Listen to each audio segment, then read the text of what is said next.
Thank you. It would be helpful if I actually put my earphones and microphone on. Councilwoman Ferguson, would you mind doing an invocation, please? Father, we thank you for another day. We bless your name and we give you the glory, honor, and praise. We ask that your presence be in the midst of us. We ask that you will be with us as we do the business of the city. We ask for wisdom, guidance, and peace in this meeting. We ask that you bless the citizens of Glenarden, employees of Glenarden, all the elected officials. In Jesus' name, amen. Amen. Thank you. Madam Clerk, would you do the roll call, please? Sure thing. Councilwoman Fareed. Here. Thank you. Councilwoman Gilliam. Here. Thank you. Councilman Hairston. Here. Thank you. Councilman Herring. Here. Thank you. Councilwoman Jones. Here.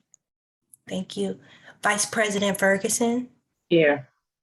Thank you. And President Curtis. Here. We have all 7 in attendance. Thank you. Thank you, Madam Clerk. Do I have a motion to adopt the agenda? So moved. First by Councilman Guillaume, second. Second. Second, go with Ms. Jones, Councilwoman Jones. Discussion?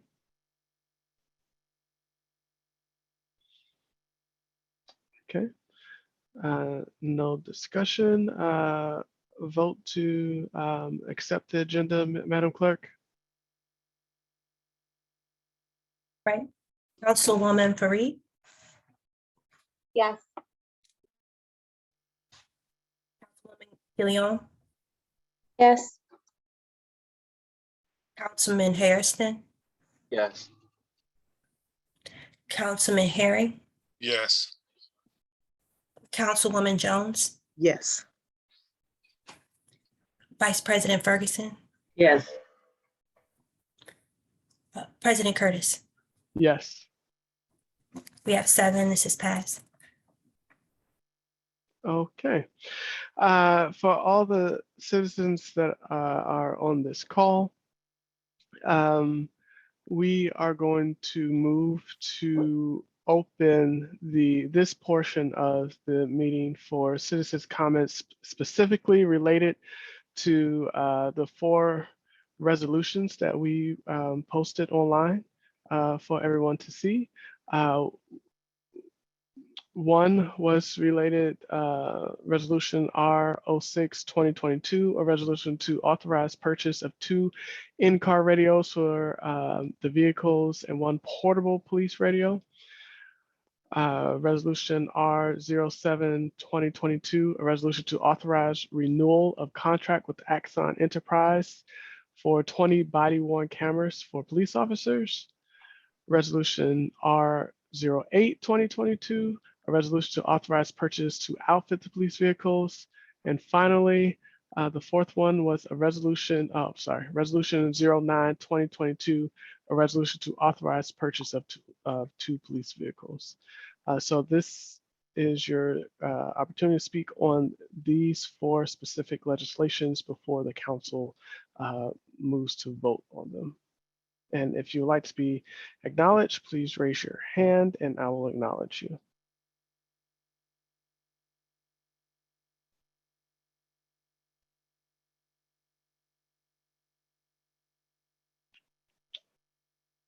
I am not seeing any hands being raised. Give it one more second.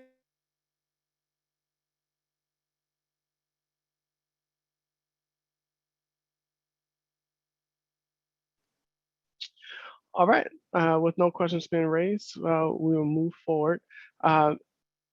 Anyone can point of order of me if I'm out of bounds by saying this, but I'm going to ask for a motion to adopt all of the resolutions and then vote on them individually, so we don't have to have a motion for each resolution.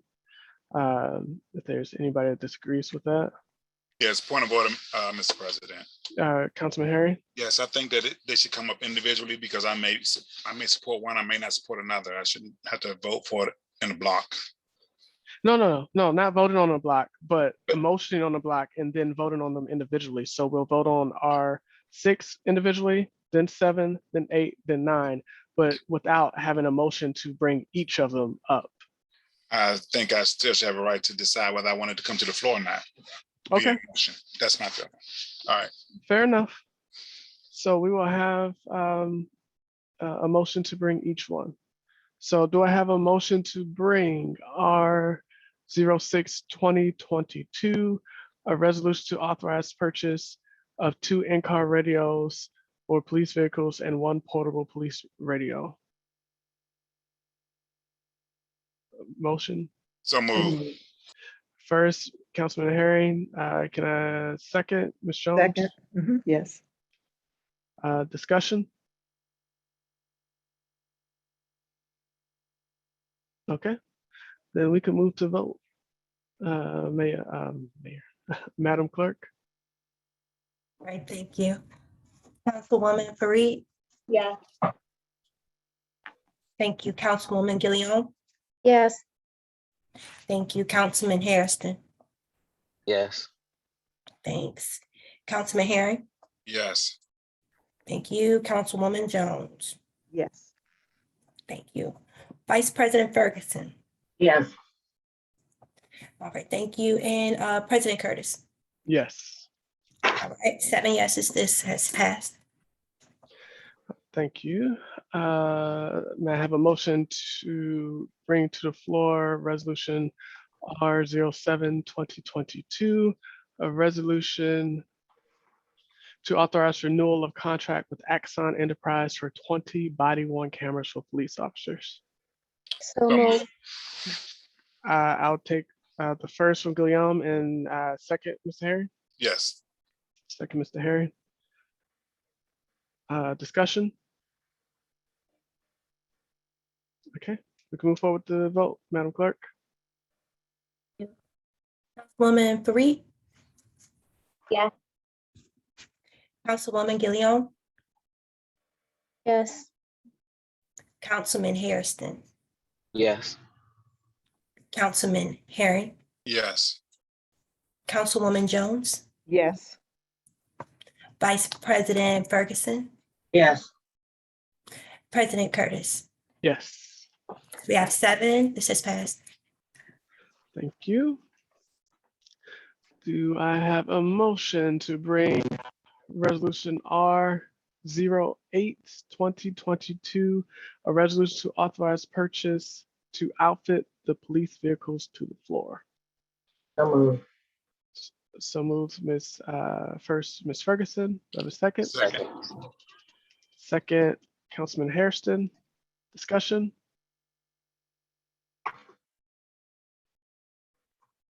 Okay, we can move to the vote, Madam Clerk.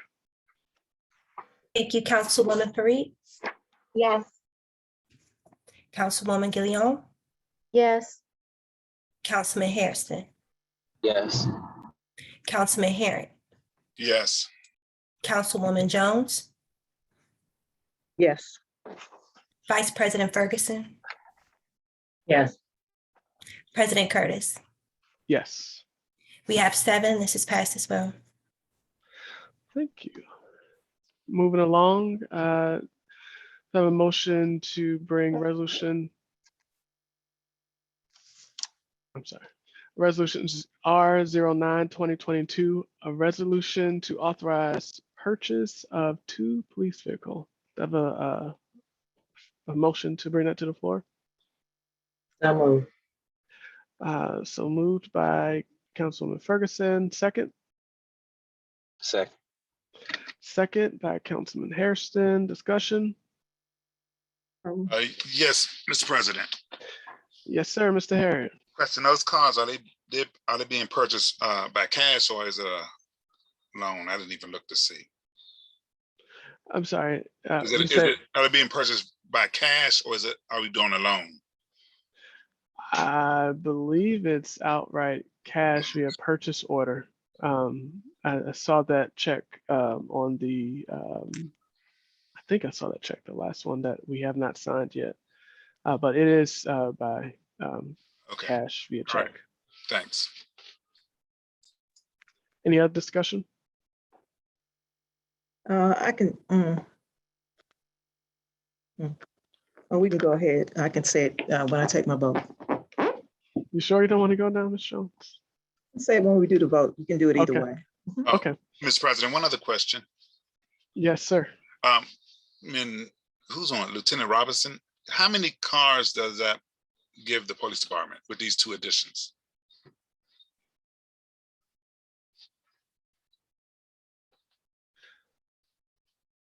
Lieutenant Robinson, are you on?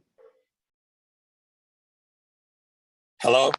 Oh, Acting Chief Jackson. Yes. Mr. Harry, can you repeat your question, please? Yes, with the purchase of these 2 new cars, how many cars does that give the police force? That would, excuse me, that would give us approximately 22, 23 vehicles. And how many of them are, how many vehicles do we have left that are like really, that need to be replaced? We have, 23. we have 5 Chevy Impalas and 1 Chevy Tahoe. Okay, all right. Okay. One other question. So right now we have enough cars where if a car is taken out of service for maintenance, we have a car that an officer can use. Yes, we do. Okay, all right, thanks. Any other discussion? Okay. Madam Clerk, can you move forward with the vote, please?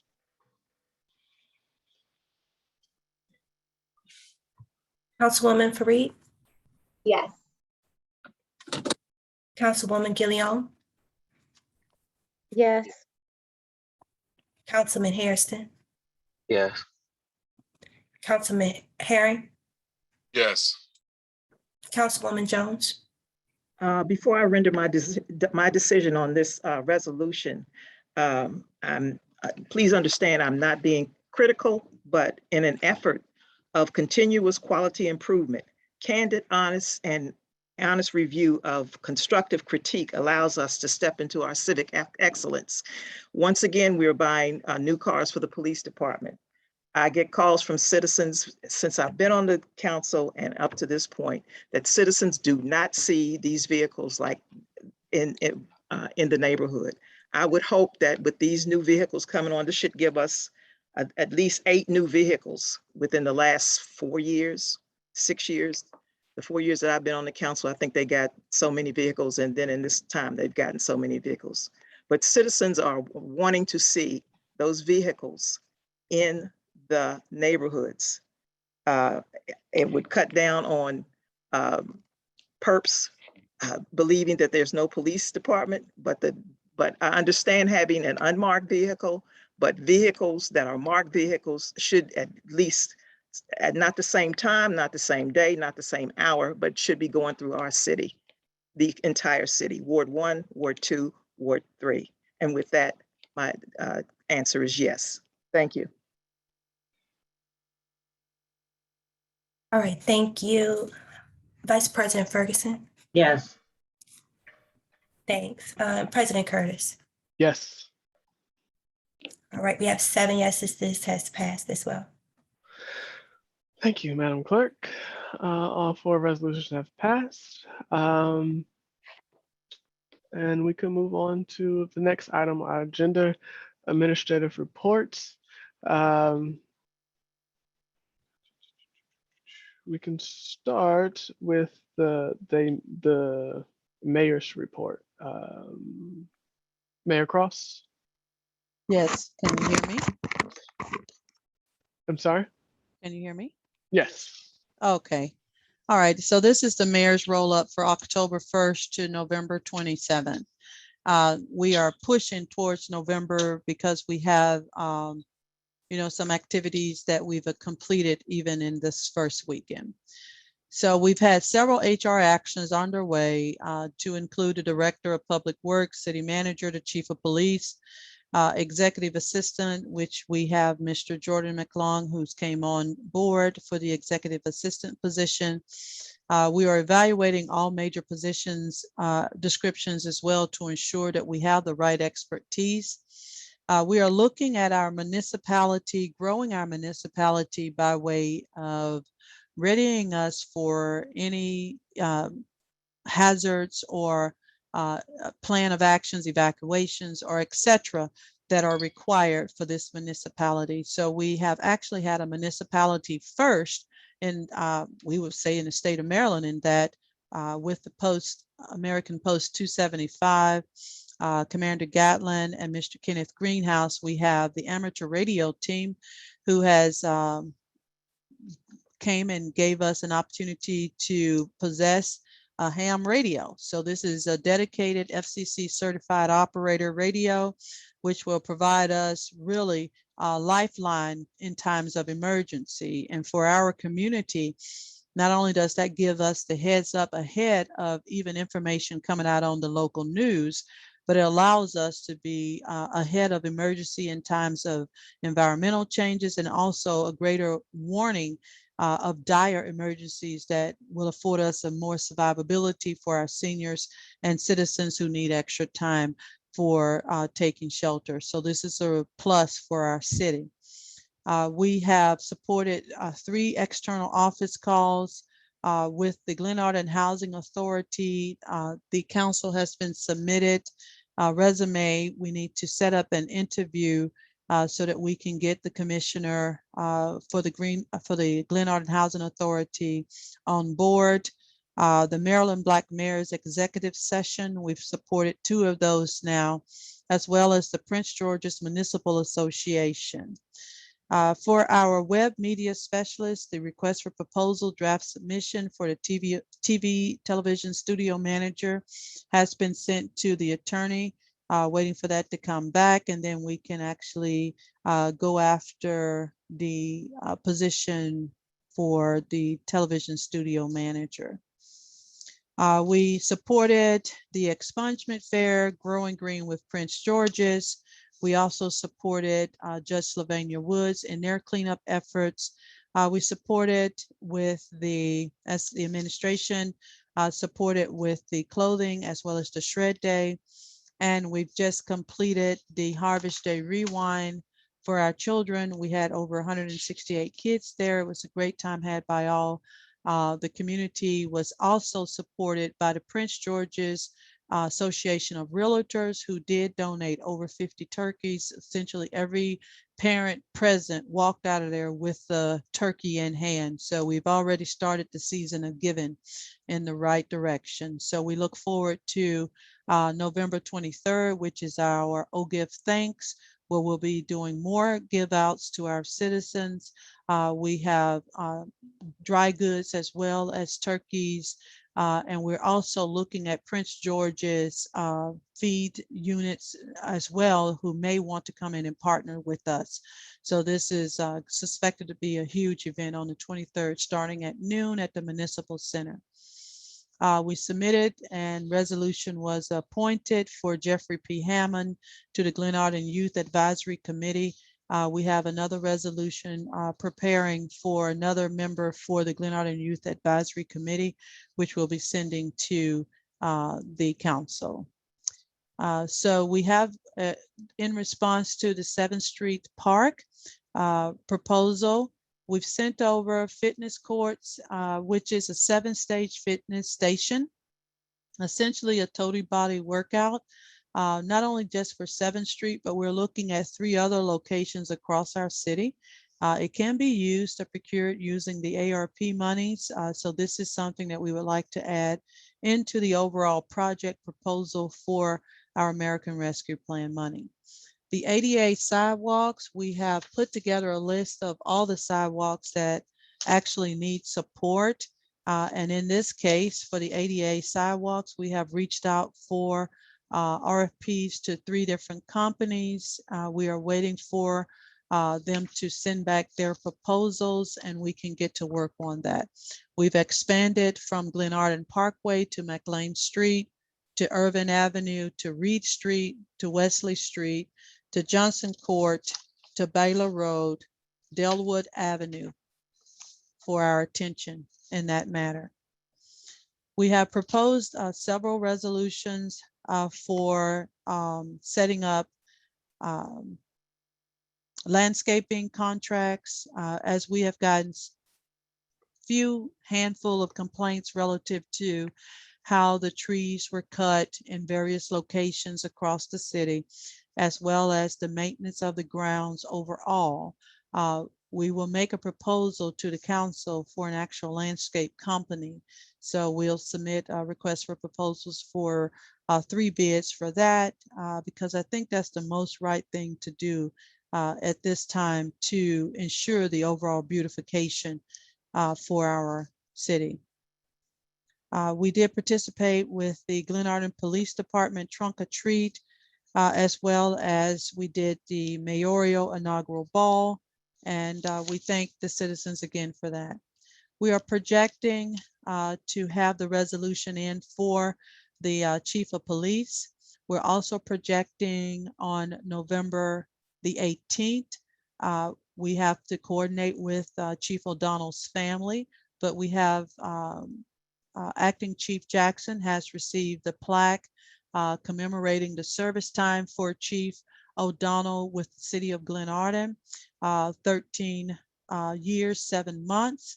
So we will be, citizens, please, be attentive to our various social media outlets. But just letting you know that we're looking at the 18th of November to do a small dedication for Chief O'Donnell. We're addressing various communication strategies, and to that tune, we have put in a automation to the Verizon, which will allow the citizens an opportunity to have the pre-recorded messages of the current upcoming events. Now that message voice was essentially put together because many citizens were concerned that not many of them were on the internet and could not effectively keep up with the happenings across the city. So by now dialing into 773-2100, pushing option 1 allows you to have all of the upcoming events so no one is left out.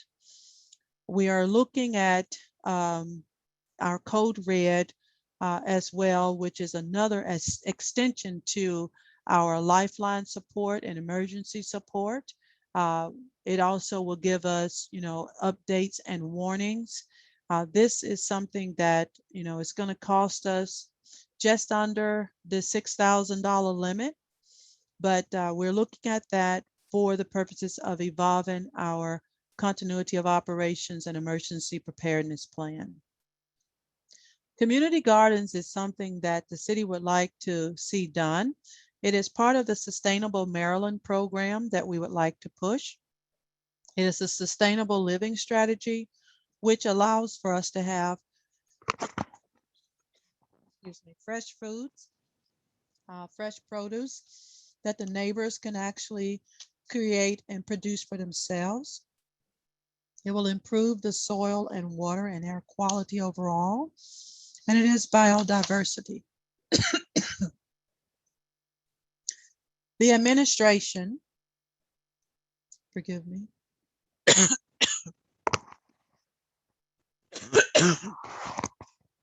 Oh, forgive me.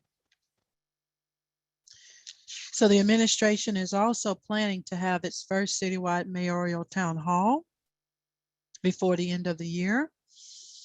But with that, we're also looking at having the upcoming gubernatorial candidates here at the city of Glenarden. We're working with the Maryland Black Mayors Association with that. And that concludes my report, pending any questions.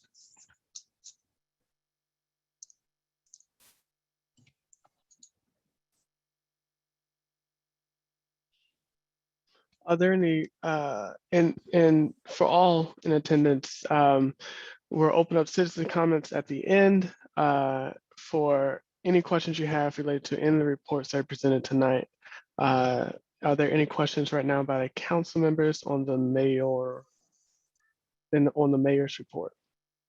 And I saw Councilwoman Fareed's hand first. So I'll go Councilwoman Fareed,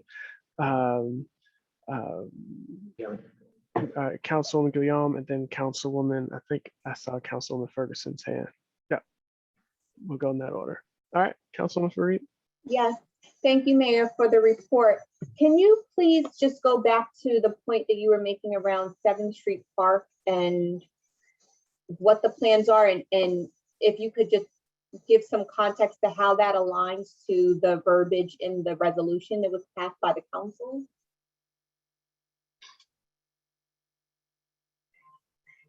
Thank you. So Councilwoman, the verbiage for the council was to actually provide the children of the 7th Street Park opportunity to have playground equipment. We want to evolve that to include a proposal for fitness courts, which will not just talk to the children that are there on 7th Street, but will also include the full of the community, the seniors, as well as the other residents that reside there on 7th Street. So to incorporate, each one of these fitness parks will have an opportunity for 7 fitness total body workouts. And it actually has an app that you can go to as well. So beyond just the swing sets and merry-go-round or something simple and basic, we can evolve it to where not only do the children get an opportunity to play, but you can also have fitness and opportunities for our seniors that are in the environment to get a full body workout. And you can also evolve it to where if you wanted to do, like I said, stationary exercises, then you could do that because it does come with an app. This is something that we could get under the ARP monies because it is procured for the mental health and overall community wellness following COVID-19. This could be done under grant program. And if we identify this as an area that we would like to see this part, it actually comes with a level of sustainability with it. And it has essentially the skin of an airplane. So it's durable. You literally just blow it off. And it has years of value, like it doesn't, won't tarnish or fade. So this is an alternative that I would give. And it also incorporates graphical artwork from our community.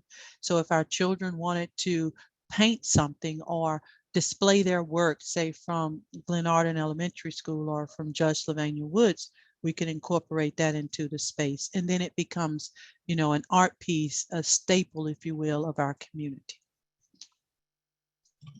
Okay, thank you. I appreciate that. I think I'm understanding the concept that you're going with. I would just love to see the design of how the space would look. And I know that was one of the things that we had in the resolution, that we would, you know, work with a space designer to really kind of lay that out. I'm happy for that park to be a mixed use park, so they can be fully utilized by all the citizens. But I think my initial reaction is it sounds like a lot of things going in that space, and I'm just not sure how that would look. But I mean, we can look at the design and see how, you know, that would all work out, considering the fact that there's kind of already stuff there that it has just overgrown, like the, you know, the basketball court, the seating area for people to, you know, have barbecues. But again, let's just kind of look at the design on that. It sounds like you're saying this is a proposal, so I'm glad to hear that it's not something that is finalized. So thank you for that.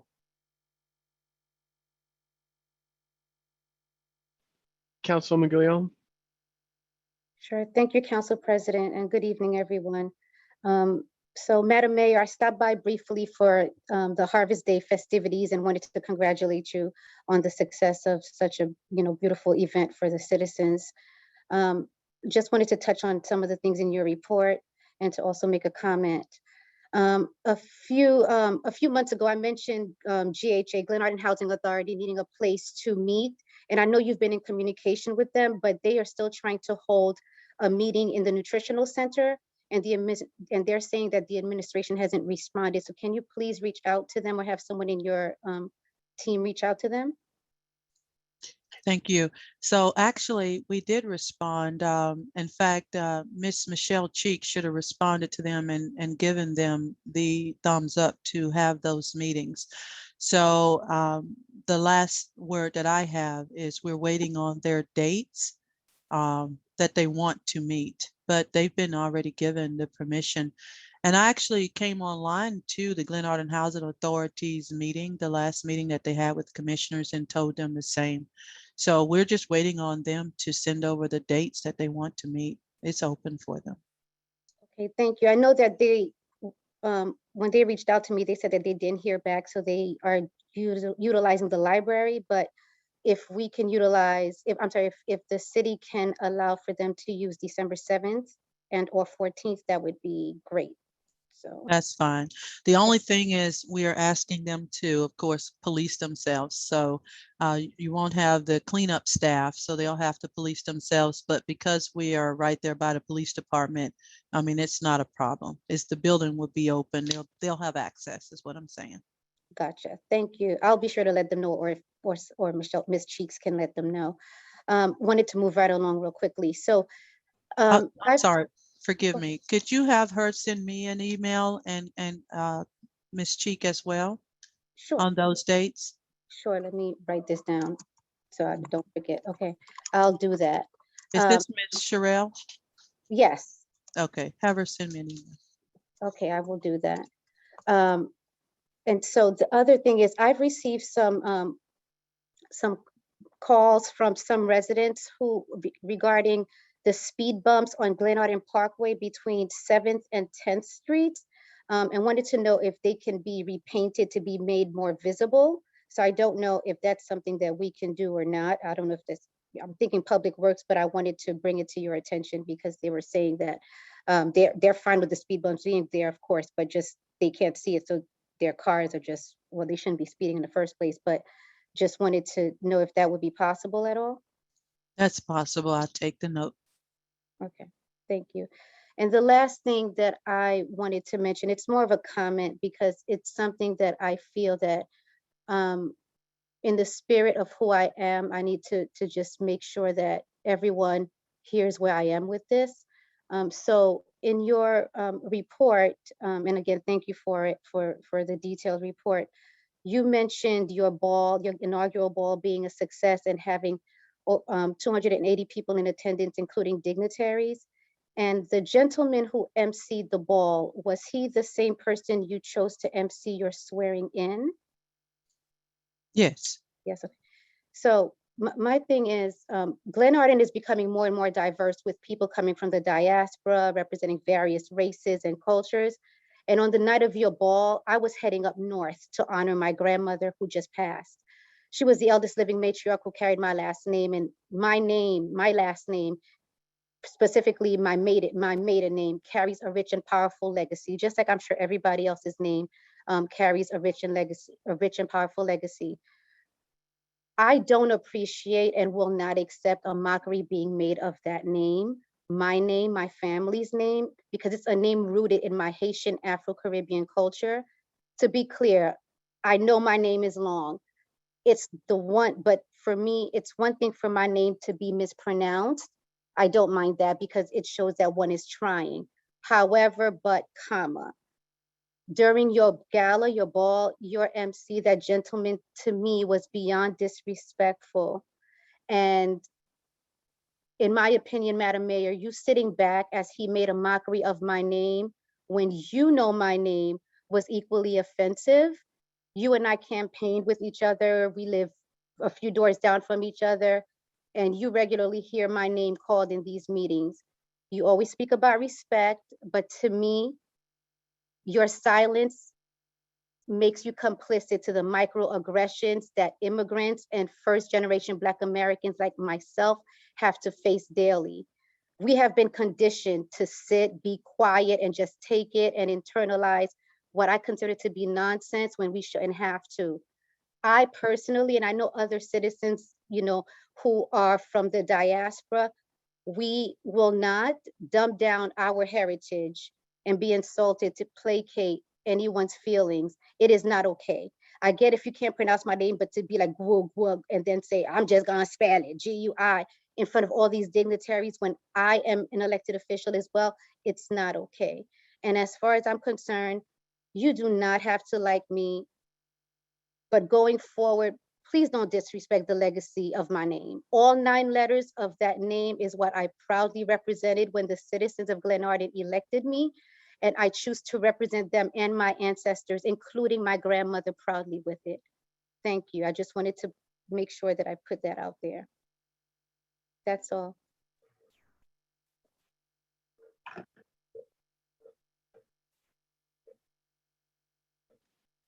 Thank you, Councilwoman Guillaume. Councilwoman Ferguson. Good evening. Mayor, I had questions. You put in your monthly report, it's under G and then it's I, talking about different committees that you have a list for current and standby volunteers. I would like to know, number 3, you have a financial advisory committee. Could you tell me or share with me what if they would be doing? So the Financial Advisory Committee needs to be essentially stood up. We don't have anyone, as far as I'm aware, on that Financial Advisory Committee, but it is in accordance to the charter, one that we are eligible to have. So the aspects of the Financial Advisory Committee, let me just say this, is one where, for example, as we prepare for our budget, as we're looking at how we're expending, our citizens' tax dollars, I see the Financial Advisory Committee doing just that, advising us on how best we, as an administration particularly, are planning to go about utilizing those funds. And also, if we are, moving monies around and making expenditures, that they are expenditures that fall within the realm of supported by our budget. So it's just another set of eyes to make sure, like if we're going, like we're now going through our audit. So this is just another set of persons who would have financial backing or backgrounds to be able to help us, properly assess how we are utilizing and spending within our aligned budgets. So that's like the baseline use that I would see them. But as of right now, as far as I'm aware, that is not a city committee that has been ever really fully foundationed. And you can correct me if I'm wrong on that, but they're to assess our financial position as a whole, our funding, our programs, and our various departments. But they're also to help us to look at our over time progression, forecasting. So, looking at how we're doing our revenues, our expenditures, and maintaining accountability of the funds. So I see them in a certain role, almost like the Ethics Commission, if you will, for the Finance Department. Okay, well, my opinion on that is, first and foremost, we have the council who has responsibility of the finance in the city. We have auditors and we have treasury. And even once we do the budget is done. It is always presented to the citizens. They can comment, ask questions. I really don't believe that that is a necessary committee, probably why it has not been active. The other one is the Public Safety Committee. What are they going to do? Similar to what's in their naming, it's just assess public safety. So relative to utilizing Councilwoman Jones' immediate conversation about the policing and their presence, as we're looking at public safety, potholes, if there's a divot in the road, even they could quote, inform us of those things. it's really the citizens' voice, an extension of, if you will, our police, an extension of our public works, who are also looking out for public safety, even code enforcement. So this team would really be support for the police, code enforcement, as well as public works relative to the city. Thank you. Mhm. Mr. President, Councilman Herring. yes. Mayor, you mentioned the shortwave radio program. You were saying we had a shortwave radio from American Legion. Is that correct? So the American Legion will support us with having a ham radio. That's correct. Okay, and we need an antenna for that, correct? No, you don't. Actually, the ham radio functions basically from wave lines that are already out in the atmosphere. We have frequencies that are there. The antenna is not something that we would need to put on our facility. They actually have all of that with the American Legion. So relative to us, we would just be essentially, hopping off of their antennas or hopping off of the antenna at the main hub. So there's nothing for us relative to the facility to put on the municipal center, if that's what you're asking. Yeah, I just want to be sure because, like I said, we spent almost over $300,000 on our roof. We paid for an extended warranty, and nothing needs to go on our roof unless we call Wagner Roofing, the people who did the roofing first, to make sure that it's in line with what the requirements are to keep that warranty valid. So I just want to make sure there was nothing being put on the roof, and nobody was on that roof walking on there or doing something that could break that that could ruin our warranty. No, sir, it's simply a plug in the wall. And if the facility loses full power, then the radio can actually be powered by a regular car battery. So it's really an independent asset. Now, I was reading up on the program. Isn't a program contingent upon other shortwave radio or ham radio users to get the message out to the people?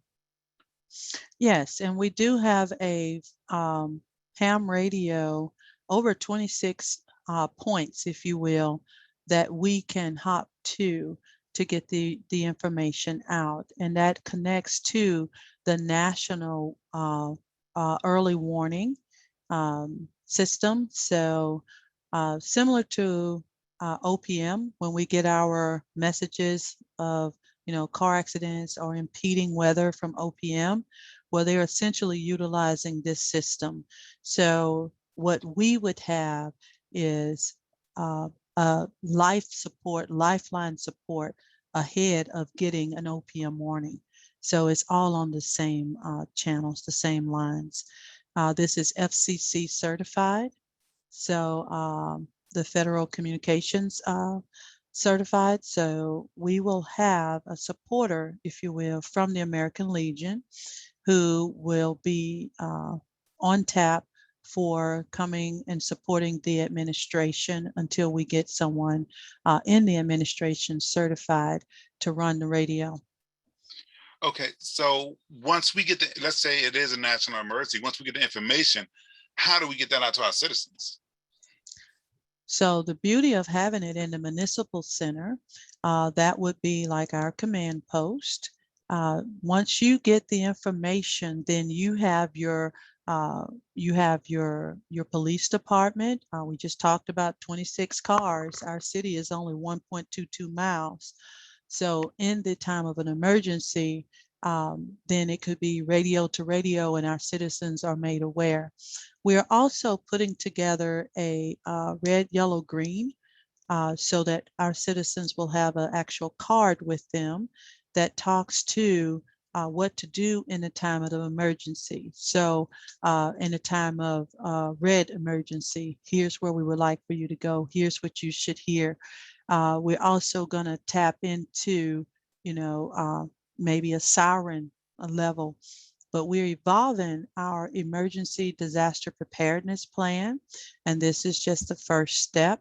What this will give us is essentially, literally, maybe a 2-day heads up on the actual warning that you would get on your television.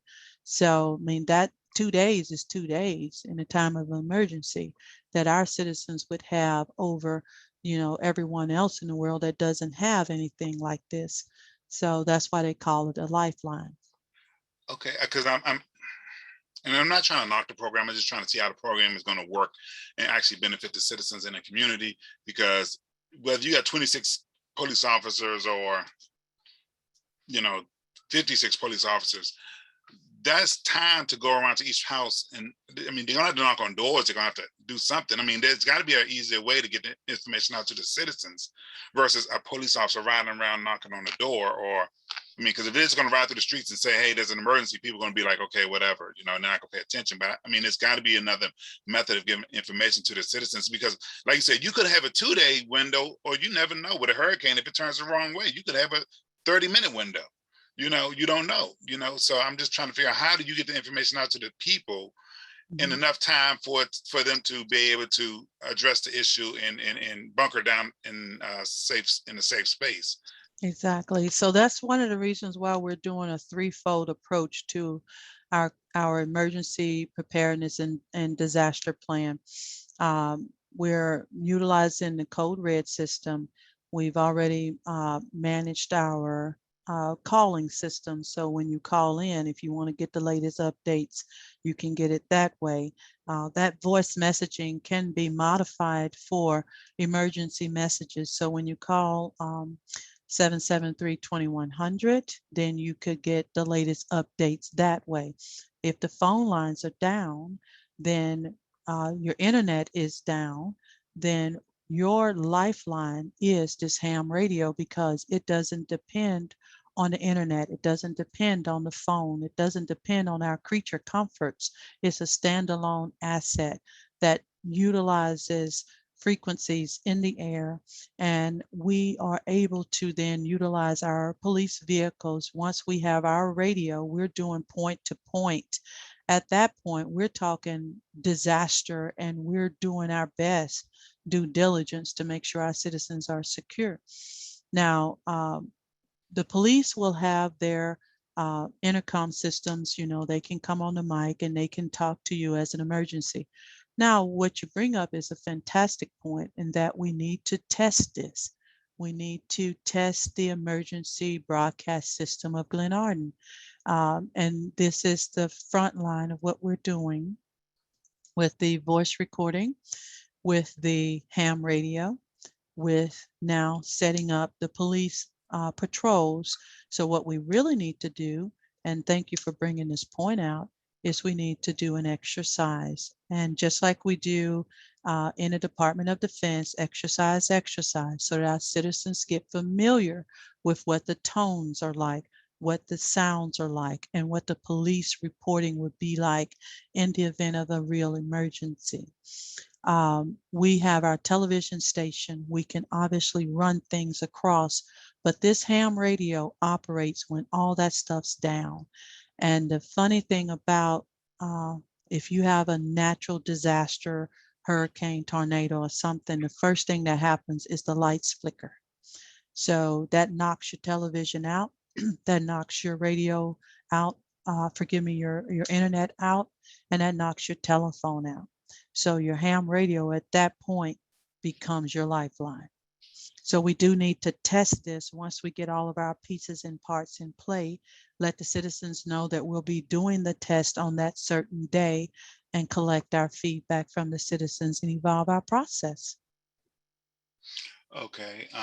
Another question, I'm going to ask this respectfully. And I know you spoke about the 7th Street Park, and it seems like you moving full speed ahead with your idea. And I'm just asking that you work with the sponsors of that legislation. They had a plan in mind, and the only way we're going to move this city forward is if we work together and communicate with each other. And you know, you need to work with the ones that sponsored the legislation, because they had an idea that they had in mind. And, you know, it's best to get on board and everybody come to a happy medium, because the bottom line is, if and just not trying to be mean, but the bottom line is, if the council doesn't like it, the council won't approve it and it won't move forward. And I'm just saying that the sponsors had a plan in mind, and they had an idea. Also, you know, you need to speak to the citizens in that area to see if that's what they want. I mean, what you propose, I hear what you propose, but when we were looking at Martin Luther King Park with the same type of low impact equipment that you're looking at, they said there's a good location up there because the park was big enough. You had them far enough away from the kids. You were able to segregate the seniors and the low impact and the people with disabilities from the children at different age groups. So, I mean, I just think it's just something that everybody needs to come to the table and look at in order to have a successful park. That's the only way we're going to be able to do it. I'm just saying, you know, I agree with you. I do agree with you. I mean, I mean, that is a small space. And when we looked at it last time, it was only so much you could do to it. When we were looking at it before, and we had a grant for it before, there's only so much you could do to it. And so I think, you know, these ideas need to come together as a group so we can actually see what we actually can do. Yeah, I would just like to ask that, you know, we just work together on that, and just, I mean, it's a good idea to have a park over there. I always thought it was a good idea. But like I say, it's never going to happen if we're going to be bumping heads on each other's plans. We just need to work together. And like I said, the sponsors brought up the idea, and I think you need to work together to try to get that idea to come to fruition. That's going to be beneficial for everybody that's involved in it, you know, the administration and the legislative branch, and especially the members who actually are supporting that legislation and trying to move that forward. There's one other question I had. I think that's it. That's it. I'm good. Thank you. Thank you, Councilman Herring. Any other discussion on the mayor's report? Oh, I do have one other thing. I actually do. The finance committee. Let me just tell you, that's not a good idea, honestly. I mean, I haven't seen it in the charter. That's the first thing. And two, I think it's in there because it's not in there because that's another added layer that you really do not need when you have a full council, administration, and a treasurer that looks at finances. I mean, the budget is your baby, with you, the treasurer, and the city manager. Y'all pull that together, you know, when it comes down to the setting the budget. But then when it comes to the council, it's up to us to decide if we want to appropriate the funding for the different programs, or if we even have the revenue for the funding to fund those programs. And I don't think it would be fair to any citizen to have them sit on a committee to discuss finances when the bottom line, the bottom decision is going to come to what the city council wants to do, what's in the best interest of other citizens in the community. Now, if you want to use, I guess, people I mean, I guess my thing is, I think the more people you have, the more trouble you're going to have when it comes down to your finances. And having somebody else look at finance who really don't know what they're looking at. And I'm not saying question anybody's financial ability, but my thing is, we work with the finances every day. We get reports daily. We discuss it at work sessions. You know, we're on top of it, and we try to focus on what we need to do as a body, both administration and legislation, to move the city forward in a fiduciarily responsible way. So I don't think that's a good committee to have, because it's going to add another layer of bureaucracy that you really don't need. I mean, you may want to look at that and see. And the same thing with the public safety. I really don't think you need to have citizens second guessing what the police is doing. I mean, if the citizens come to us and we can discuss it amongst you as the mayor and the chief of police with issues that we're having, to have another layer of bureaucracy with citizens on a committee basically following the police around and pointing out everything that they're doing, and public works and code enforcement, I don't think that's a good idea. I really don't. I mean, I think it's going to pull employee morale down, but that's just my opinion. So, all right, thank you. So let me just make sure I understand. So you don't want the financial or the public safety committee out of the citizens? I don't see what it would benefit. I don't see how it would benefit the community. You know, I mean, honestly, I really don't. I just see another layer of, You're getting citizens to look at finances and that they probably really don't understand. You know, municipal finances are completely different than your finances in your home. Public safety, that's another thing. There's a lot of public safety issues that we deal with that the citizens are privy to because they shouldn't be privy to, because we got to not only protect the citizens, we got to protect the officers. So everything don't need to be out in the streets. So that's what I'm saying. I mean, I think we need to look at the whole concept of these committees, what they're going to do and how they're going to benefit the citizens and the city. I just don't see another layer of bureaucracy beneficial to the city. That's my personal feelings. Well, you take like the public safety one, just for like the speed bumps that are on Glen Arden Parkway. That's a public safety. So they would bring that to the table. You know, we bought in the park police essentially for you know, the community center, you know, because of the illegal marijuana smoking and, you know, the loud cursing and different types of things to address that. So those are areas of concern that don't necessarily have anything to do with Glen Arden, but obviously affect our citizens. So that's how I would see public safety, not that they would be following the police around per se, but they would be, you know, a partner, almost like a community watch, if you will, as a partner, like National Night Out. That's what we're talking about, partnering with our police forces for the betterment of our society as a whole, because the police, while they are doing a fantastic job, with the third safest city in the state of Maryland, you know, obviously we're not the first or the second, so there's still some things that we could do. That's those extra eyes that I see as far as public safety, not that they would second guess the work of our police force, but be an adequate partner. Thank you for that. I do want to address, if I may, Council President, Councilwoman Guillaume. I did, in fact, address the MC in the time that he had that blunder with your name, and I did call your name out. I do want to make sure that the citizens are aware of that, and there is no ill will in my heart of love or loss against any one of you on the council. There is nothing about that, nothing about you that I don't like, Councilwoman Guillaume. So I wanted to make sure I cleared that up with you. While I respect you telling me about your, you know, the loss that you had in your family, I wanted to extend my condolences, but do know that us putting you all in the program and calling your names was us making sure that everyone knew that we acknowledge your presence in the city. So I just wanted to make sure that I clarified that for you. He was corrected that evening. And again, our condolences. Thank you, Council. I'm sorry. Thank you, Madam Mayor. Council President, may I respond? Sure, Councilwoman Guillaume. Okay, so thank you, Madam Mayor. In the interest of time and knowing that citizens still have yet to comment, I am not going to be, you know, to go on and on with the point. I received several, you know, calls, and those people who were citizens of Glen Arden who were in attendance were offended as well. Not one said that you stepped up and said anything, but that's neither here nor there. I also took the opportunity to do this because it's an opportunity to educate everyone who's on this call. But at the same time, it's also my showing people who I am.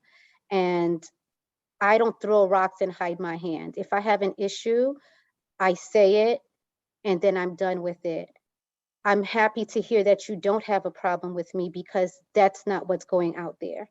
And as far as I'm concerned, we can talk about this offline with council at a later date, but there's been a lot of passive aggressiveness and directed towards my way and the council's way. And so I'll just leave it at that. Thank you for your comments, and I take your condolences seriously, so thank you. Mr. President, Yeah, 1 second, Councilman Herring. Former Mayor Joyce, could you please mute yourself, please? Or Ms. Jones, could you? Oh, thank you. Councilman Herring. yeah, I just wanted to finish up my question.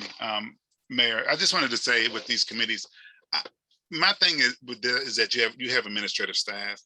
I mean, code enforcement is riding the city. They should notice things like that.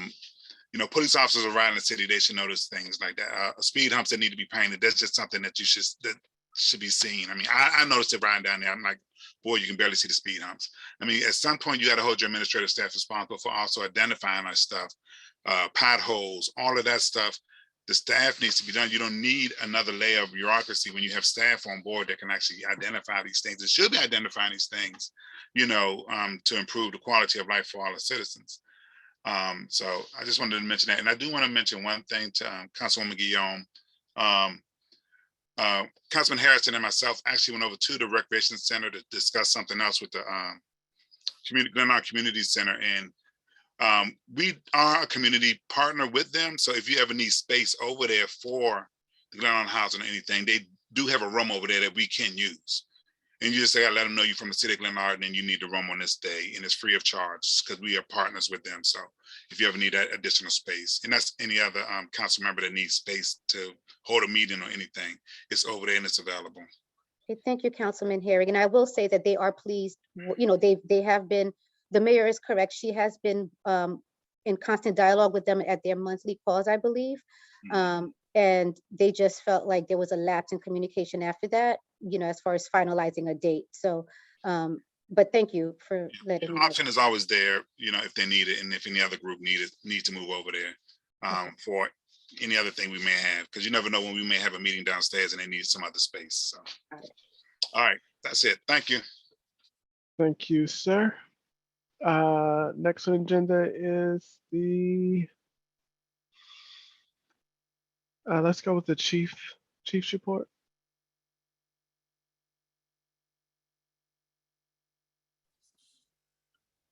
Yes, good evening, everyone. How are you? Good, Acting Chief Jackson. How are you doing? I'm fine. I'm fine. Does everyone have a copy of my report? It was included online, so yes. Yeah, anyone have any questions? It's pretty lengthy. Any council members have questions at this point? No, but when citizens' comments come up, they may have questions if they've read through it, but no questions from the council at this point. Okay. Any highlights or? Excuse me. Well, just for the record, we don't have any additional information on the homicide that took place last month. Okay. No known suspects or anything like that. Thank you, sir. Mr. President, I do have one question. Councilman Harry? Okay, we did hear about a robbery or something, about somebody getting $700 stolen from them, and but they didn't. But they gave them the money and they kept the food, or some craziness about this robbery that happened over in Whittemore. It didn't sound realistic to me. So what actually happened over there? Well, what I think occurred, it may have happened somewhere else, because the guy was walking home and he said a car pulled up, a gray colored, prime colored car. They asked him for his money and his food. He gave him $700, but he didn't give him the food. And then he said they drove off. But looking at the door ring cameras, there was no vehicle ever in the area fitting that description that left, because you could see him walking. So Lieutenant Robinson and I came to the conclusion that it could have happened somewhere else, and he just called the police when he got close to home, because we didn't see a vehicle. The officers circulated the area and we didn't come across a vehicle fitting that description. And then our other thought was, if someone pulls up and alleges that they have a gun, and they tell you give me your money, you're gonna reach in your pocket and give them $700. Right. That's what I'm saying. It doesn't sound realistic. I mean, why? I mean, one, he had $700 on him. I mean, and two, he had a bag of food. So he remembered keeping the food, and he walked around with a bag of food, and then he called the police when he got here if it was done somewhere else. I mean, it doesn't even sound realistic. So I just was wondering. I mean, I'm not a police officer, I'm not a detective, but I know BS when I hear it. But that's just me. I just was wondering. Yeah, we was thinking the same thing, you know. I mean, he could have reached in his pocket and gave him $20, but why would you give him all of your money? They didn't know how much he had in his pocket. Right. Okay. Thank you, Councilman Herring. Councilman Jones. So, Captain Jackson, was this crime reclassified by the Prince George's County Police as a nothing happened, or what? Just how was it classified now? They classified it as a miscellaneous incident because they took the young fella in for further questioning at their headquarters. So I don't know what was revealed after that or what was said. So they don't give a report back to the city as to what happened? No, man, we have to. I'll have Lieutenant Robinson do a follow-up on that. No, they don't. You have to call him. I think Lieutenant Robinson raised his hand. Council President, would you acknowledge him? Lieutenant Robinson. Yes, how you guys doing? Hey, Chief, yeah, I just spoke with detectives not too long ago, and they've changed the classification to unfounded. That means that there was no robbery. Okay. Thank you, Chief and Lieutenant Robinson. Thank you. Thank you, Councilwoman Jones. Chief, while we have you on, anything from the city manager's report that you want to highlight? Nothing that stands out. I'm hoping I'm doing a good job with the reporting of the city manager's report. Thank you, sir, for all the hats that you're wearing in the city of Glenarden. Any questions from the council? Thank you, Acting Chief Jackson, Acting City Manager Jackson, Captain Jackson. Appreciate it. I'm sorry, Councilwoman Jones. Yes, when is the demolition of the King site gonna start? Or is that still on hold, or where are we with that? I haven't heard anything about that. The last I heard, we were in the process of changing the names on the paperwork, and they haven't gotten back with Code Enforcement Officer Thomas yet about that. But I'll check with him tomorrow to see if he has any updated or additional information. Yeah, I would appreciate follow Because through. I know they. Yes, ma'am. Okay. Follow through and follow up. Well, I'm sorry, Thank this you. is Mayor Cross. October 20th. Mayor Cross. It was updated. Mayor Cross, you have to, if you can, if you do want to be heard, you can raise your hand or do something for me to acknowledge you so that we can keep the order of the meeting. But I have no problem. You said that, I'm sorry, you can open your mic now and respond. Oh, sorry about that, Council President. Yes, on October the 20th, we actually did receive an email from DPI. Nicole advised us that the paperwork for the King site demolition had been updated. So at this point, it's just get the request for proposals out for who we want to do the demolition work and get it done. Thank you. All right, and last report we have is the treasurer's report. Treasurer, Mr. Stewart. Thank you, President Curtis, Vice President Ferguson, council members, residents, and Mayor Cross. This is your city treasurer's financial report for the first quarter, September 30th, 2021. Our revenues was a total of 3,329,957. Expenses were 1,058,997. Of the revenues, the 3,329,000, 2.161 million was for the ARP funds. If we are to take that amount out of the overall surplus that we have, we would end up with 109,276. These amounts are telling us that we have enough funds to pay our bills for the coming months. I wanted to talk again about the real estate tax and the fact that as the months move forward, we'll be receiving more funds from the collections. In October or in September, we have received 177,000, and as a subsequent event in October, we received 653,000, which is showing that the funds are gradually coming in.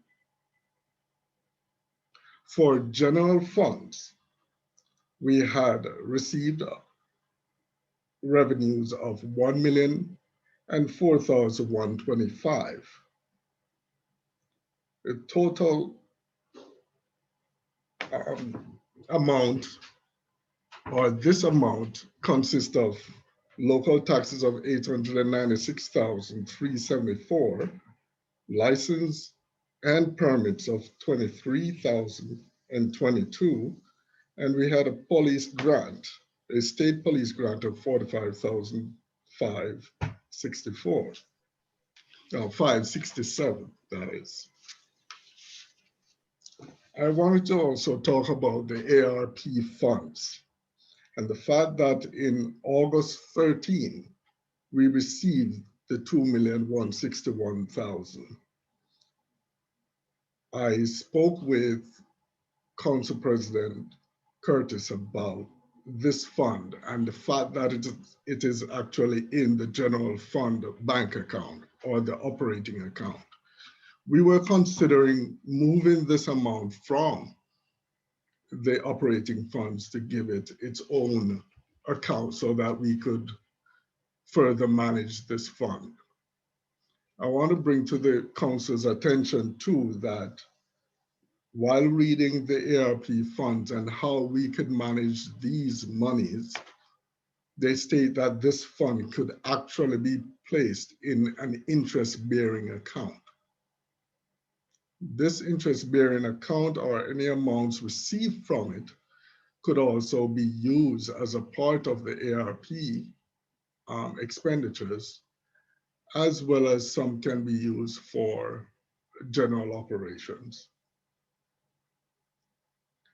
As at November 2nd, our operating account had 2,519,000. The forbearance account had 7,103. The Gold Room account has 107,275. Our block grant had 4,223. And the PGE, that's the public education grant, had 286,968. For the 8,519,000 that's in the operating account, again, I wanted to let you know that it also includes the ARP funds. Without that ARP funds, we have 6,357,000. Our bank loan. Our bank loan will be satisfied sometime in December, December 12th, as a matter of fact. The balance as at November is 4,167, with $2,100 to be paid on the 12th of November and concluding with a $2,062,000 in December. We have started the audit for 2021 fiscal year. I'm actually working with the auditors right now, transmitting documents and ledgers and accounts to the auditors.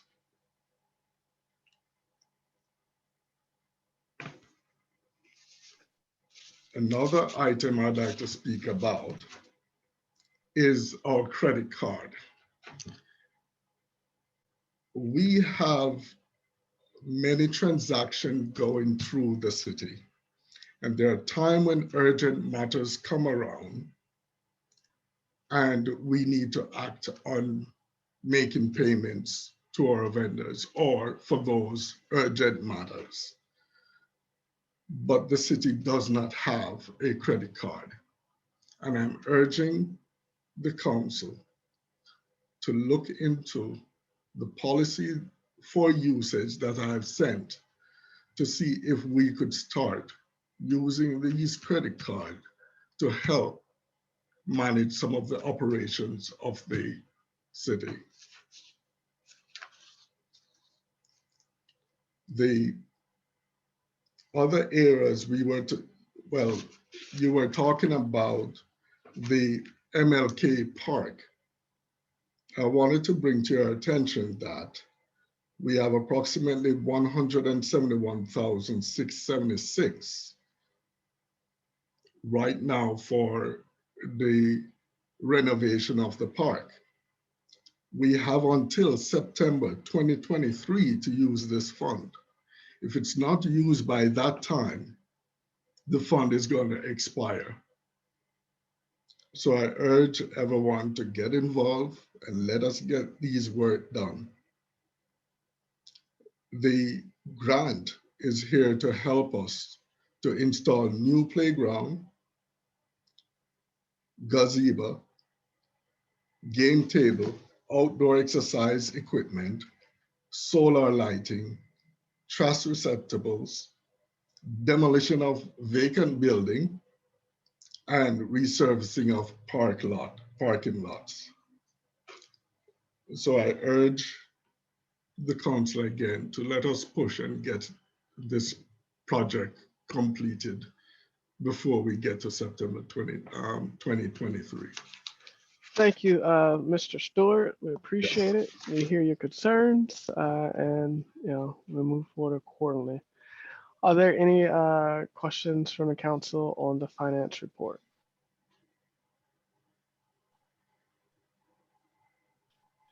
Councilman Jones?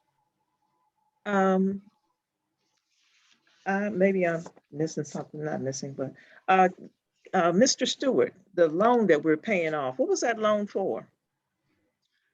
That loan was specifically for the purchase of a vehicle. It was a 5-year loan that is coming to an end. So I'm happy. Yes, it was a police vehicle. So I'm so glad that we are getting to this point where it will be paid off next month. So it was something that we probably could have paid cash for.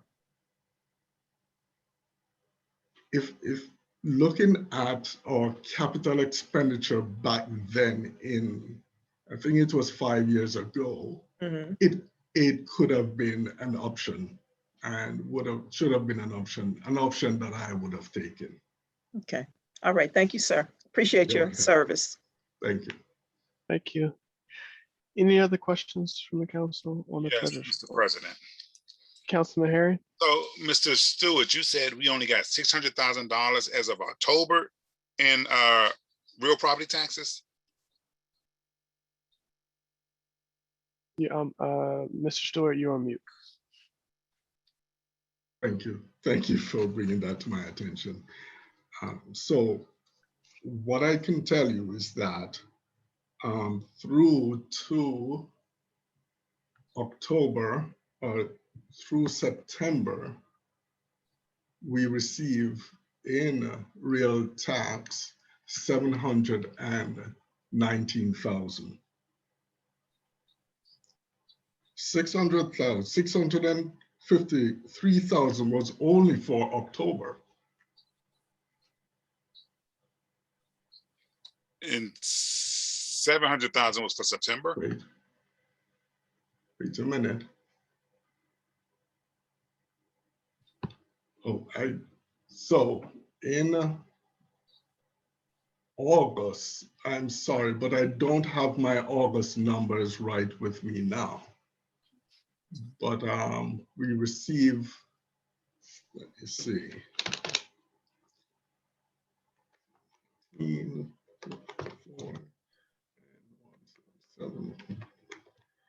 In August, we received 542,000. And then in September, we received, or between July and August, we received 543,000. And in September, we received 177,000, giving us a total at the end of September, 720,000. And in October, we got 600,000. And in October, we got 653,000. Okay, that's a little unsettling because normally we get a big payment in October. I mean, we get like almost half the money in October. So I'm not sure what's going on with that, but you know, just keep your eye on it because normally we get our biggest payments we get in September, October. Maybe we get a little bit in November, then the rest just trickle in over the rest of the year. But almost 50% of it comes in by October. So I'm just surprised that, and I don't know if it has an issue with, you know, with us having to re-acknowledge those bills or what. Maybe it's a delay in that. So, all right, I just wanted to know. So I mean, I think you just want to keep your eye on that to make sure we get we get our lump sum payment because that's not much at all considering the history that historical nature of how we received that real property taxes. So definitely. All right. Definitely. Thank you. Any other questions from council members? Okay. And just update on the credit card, Mr. Stewart, the council does have the draft policy and we're reading it and we'll make edits to it and then give it back to the finance office for implementation. Thank you. Mayor Cross, before we go to citizens' comments. Thank you. So thank you for the treasury report. There's a lot of numbers that was pushed out, and that's not something that was made available to our citizens. So going forward, the recommendation is we do push a dashboard of some sort so that we can share screen, because running through numbers in such a way, I'm sure doesn't edify the citizens' understanding of where we are financially. Thank you, Mayor Cross. We actually have been asking for that for quite some time, and we've heard that was coming, but it still isn't here yet. So whenever you guys are ready to present it, the council is more than willing to share it. We just haven't received it yet. So if you guys are ready next month with a dashboard, that will be great. So thank you. With that, that's the end of the administrative reports, and I would like to open this up to citizens' comments. Just for the citizens' awareness, the council did meet in closed session this week, and to make this meeting have more time for you, our comments related to administrative reports will be moved to our work session, which should give more time in this regular session for you to ask questions. This is the last time that we'll field council comments in the regular session. Again, we're moving it to the work session to provide more opportunities for the citizens to speak in the regular session. And with that, the floor is open for citizens' comments. If you could please raise your hand virtually or turn your video on so I can see your hand, and then I will call on you.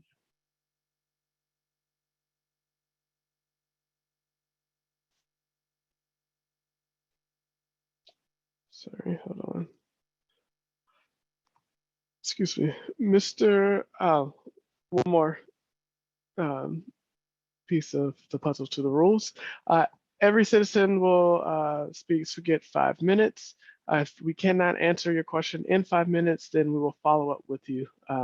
But it's 5 minutes, and there's no coming back around for another 5 minutes, just 5 minutes per citizen. So thank you. You can adhere to that. I will politely cut you off at your 5 minutes, and then we can move forward. Mr. Richard Arroyo Montgomery. Well, good evening, Council President. I feel like that was geared towards me since I'm the first one to speak. Honestly, it was not geared towards you. You just happened to be the first No, person to raise your hand. I understand. I'm just messing with you. But thank you, Council President. Good evening, Council members, Mayor, city acting managers, and so on and so forth, citizens. I just want to commend the council on a very productive meeting this evening. I really appreciate the manner in which these meetings are being conducted as of lately. It's greatly appreciated.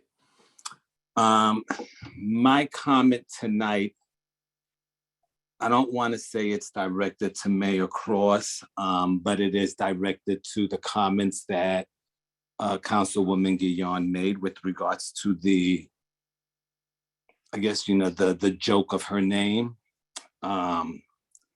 It concerns me that we have a councilwoman who has expressed these concerns, directed her concerns to the mayor because it was at her function. And while the mayor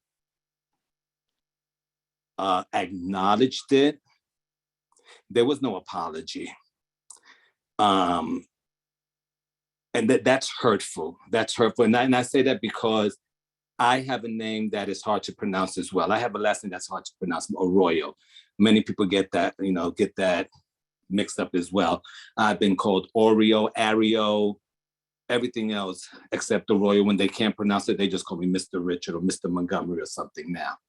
But to know that a person feels this way and has expressed their concern, and you only address or offer your condolences for the death of the grandmother, but overlook the fact that she made a comment about her last name and how hurt she felt by that. It's just, I mean, I can't even find the right word for it. It may be that the mayor plans to do so in private, but the fact that it was, the mockery of her last name was made in public, I just feel that an apology is what should be offered in public. That's all I need to say this evening, and thank you for your time. Thank you, Mr. Richard Arroyo Montgomery. Any other citizen comments? Mr. Jesse Huff Jr.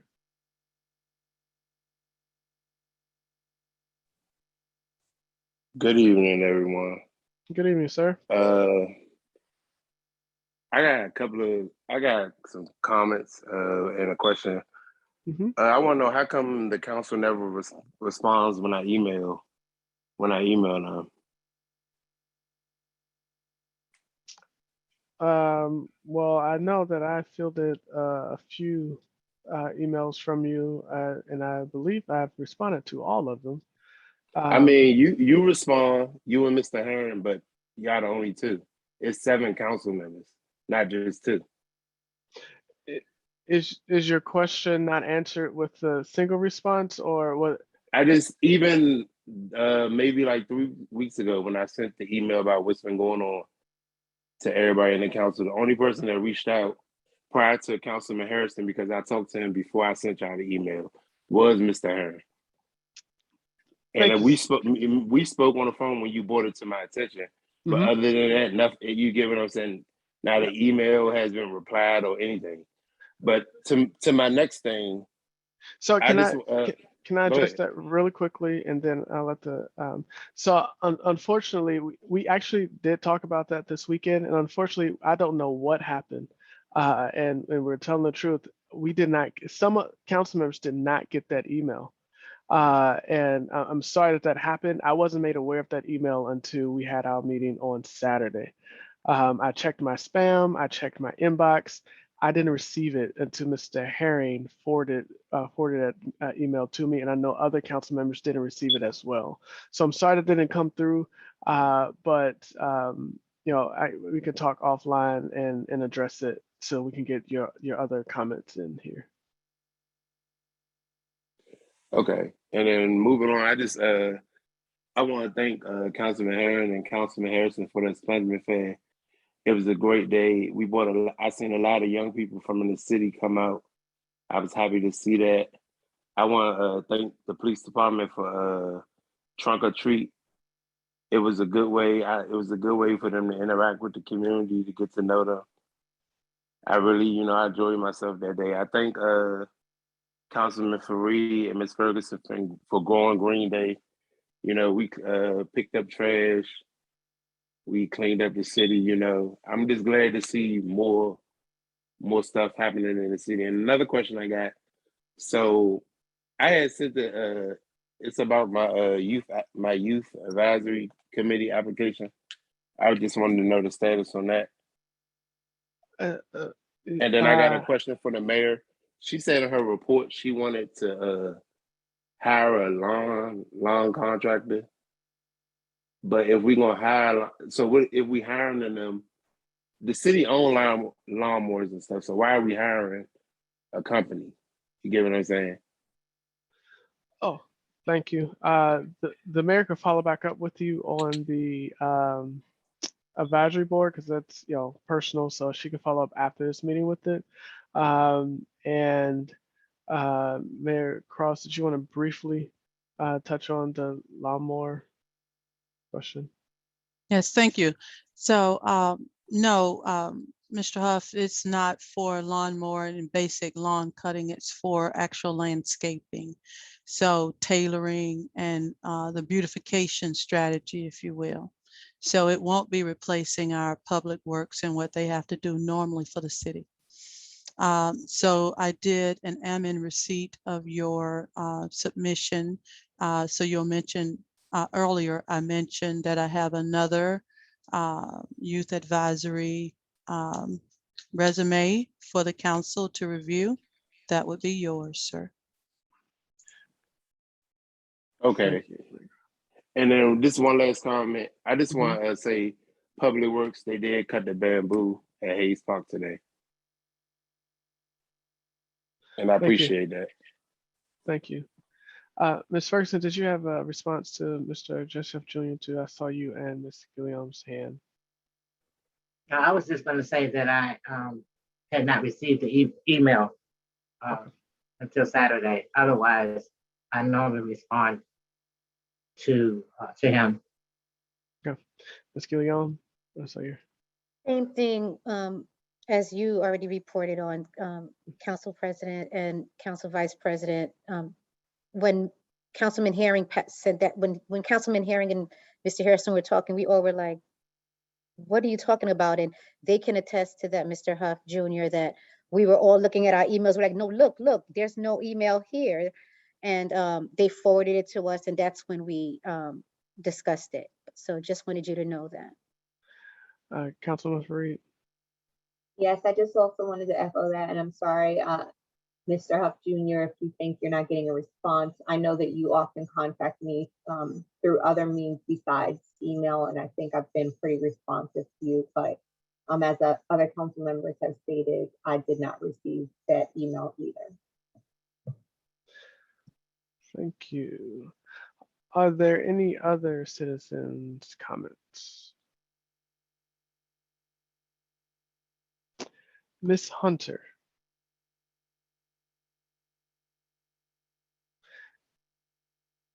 You are on mute if you do not know, Ms. Hunter.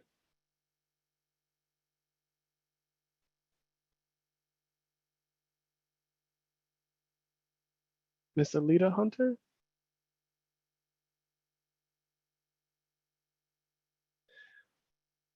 Okay, Ms. Hunter, will come back to you If you can get your mic unmuted, we'll come back to you. Ms. Wilson. Yes, good evening, everyone.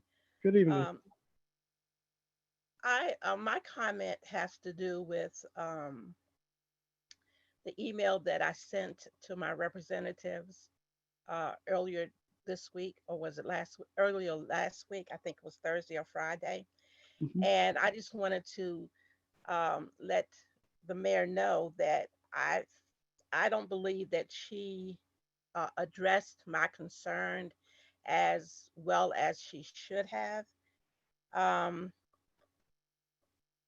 I'm glad to hear that the employee that was mentioned, that their job, that they are gainfully employed. However, my concern had to do with the automated process, that I think that there is too much automation, and I think that the impersonal touch, a lot of times it's better to have a personal touch. And I don't think that she got what I was saying. So she addressed um, the council person's responses, but I don't feel that she addressed mine. And also, I wanted the mayor to know that I believe that there is a contract there that's already been done for the demolition of the MLK building.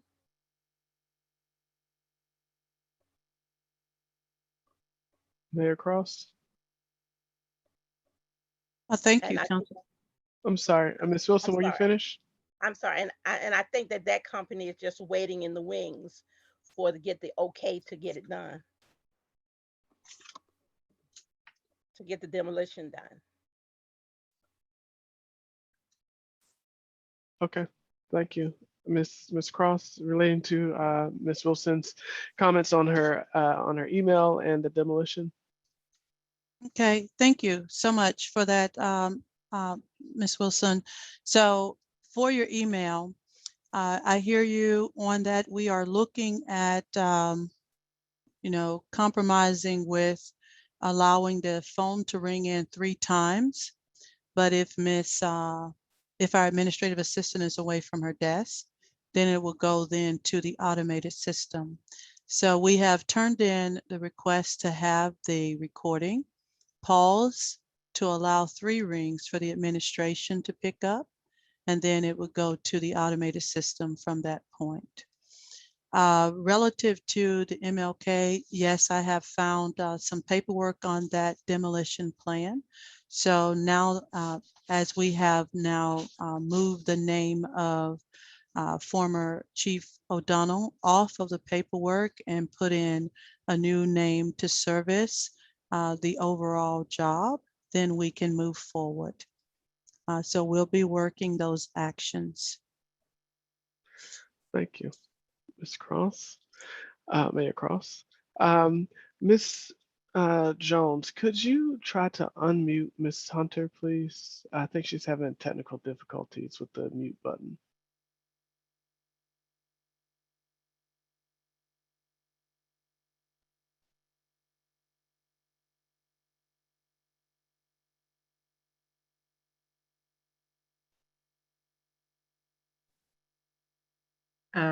I don't think we can do that. It says ask to unmute, so she has to unmute on her end. As the administrator, you can't take her off on mute. It does not give me a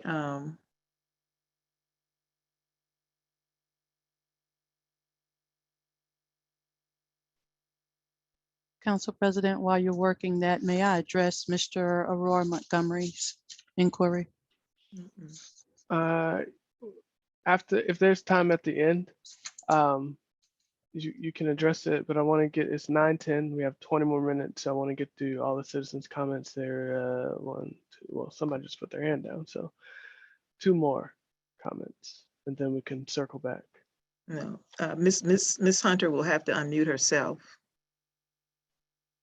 because it just gives the directive to ask to unmute. Okay. Sorry. Did she take her hand down? Sorry, Ms. Hunter. Try logging out and calling back in. I just saw you. I think that's what she may be doing. Okay.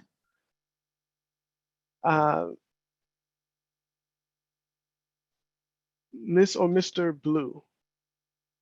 I'm sorry. You can unmute yourself and go. Good evening, everyone. I want to piggyback off of something that Celestine Wilson was speaking of in reference to the automation.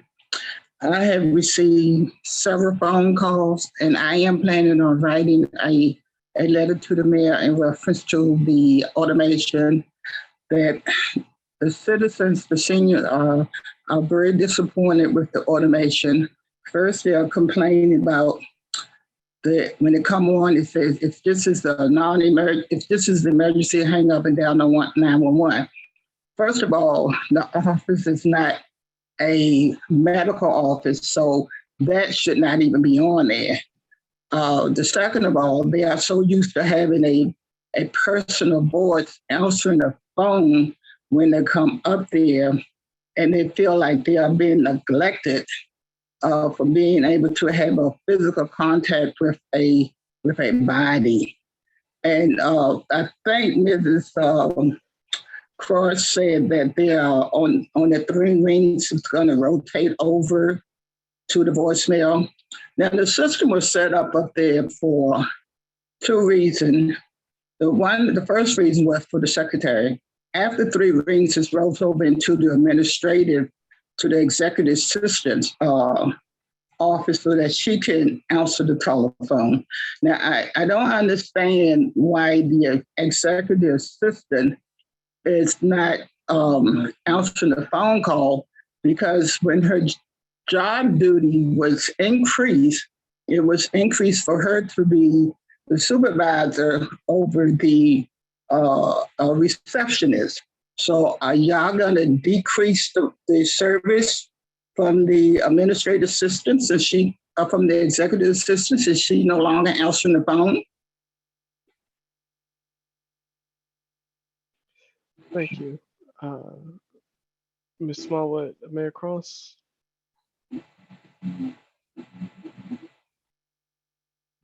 Thank you. So for the executive assistants, thank you for the inquiry.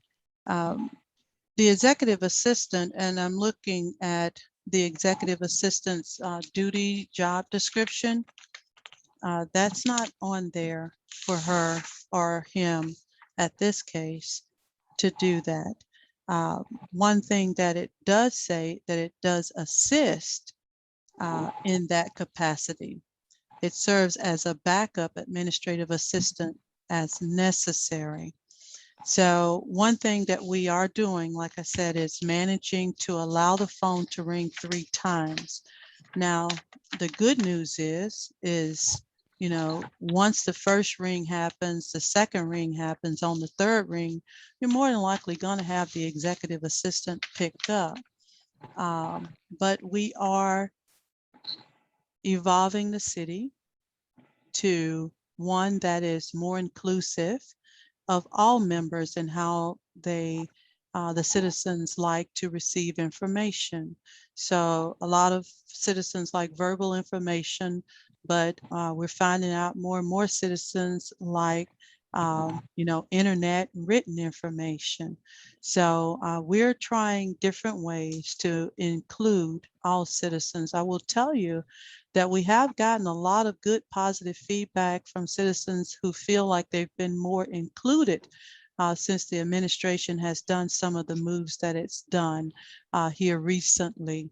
So, you know, we're working with a compromise to ensure that the community touch remains with the city of Glenarden, but we're also evolving our processes to include our new tech savvy you know, younger community who literally receives information best off of social media versus, you know, in person. So as our community is very diverse, me and Councilman Herring, you know, have had this conversation. It's probably one of the only cities where you can be born here and you can retire strong here. I mean, we have that, you know, set up from our housing community all the way through, you know, from our schools, etc.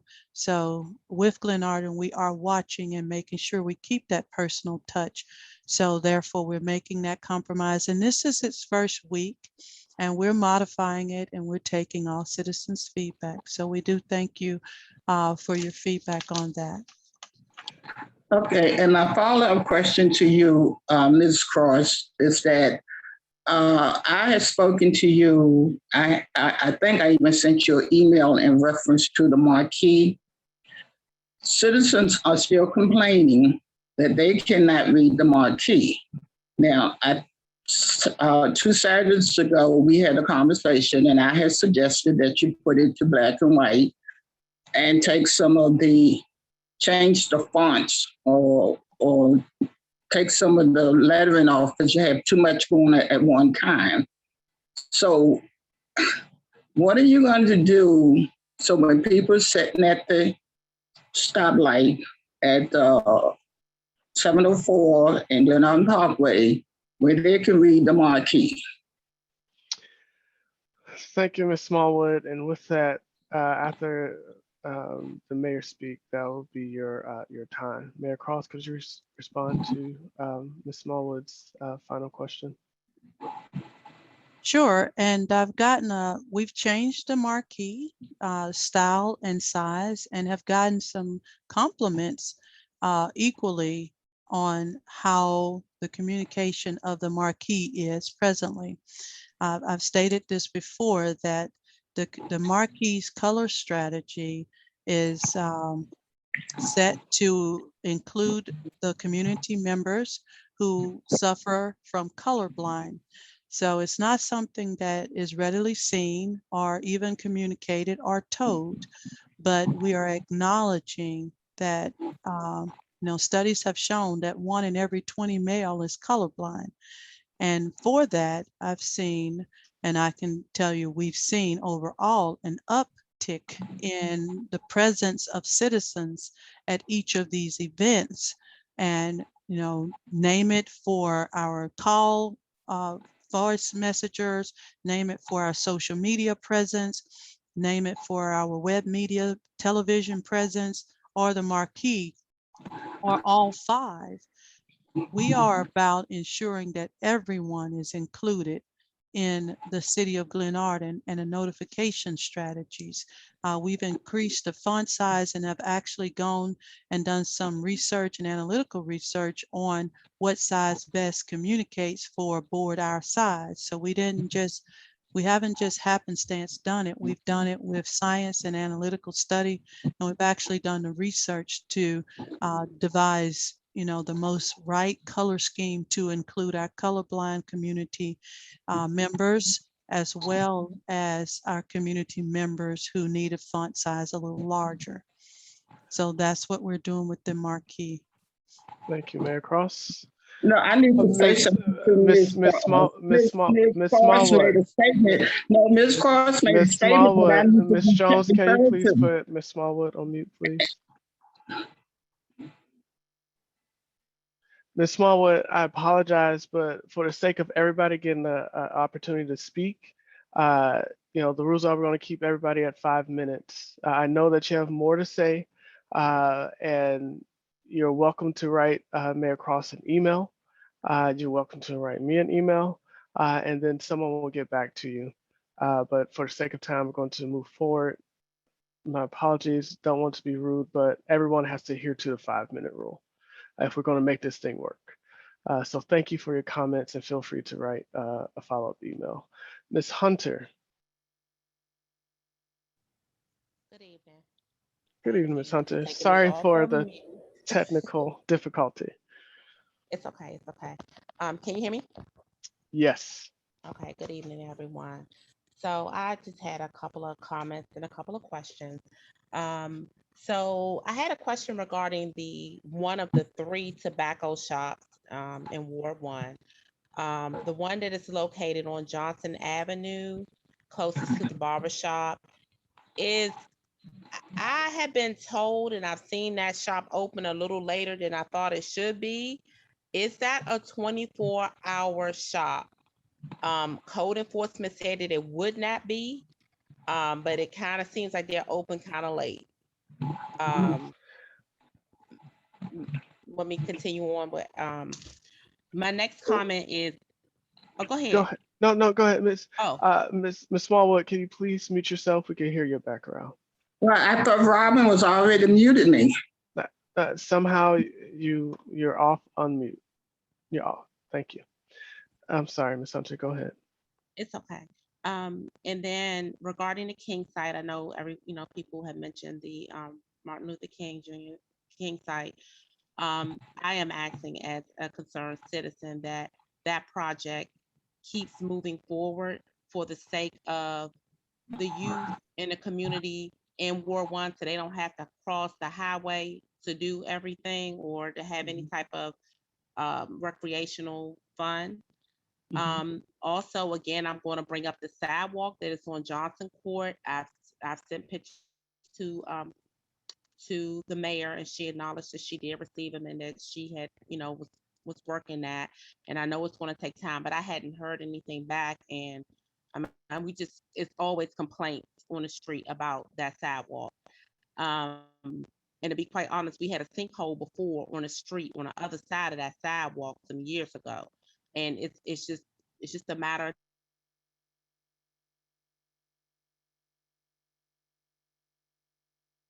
Miss Hunter?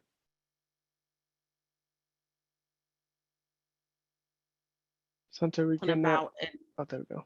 oh, what's wrong? You cut out for a second there. Go ahead. On the news, they have been talking about the uprise in car theft, and I noticed this morning that there was a car on Johnson Avenue on brick, no wheels, everything gone. So it's hitting close to home.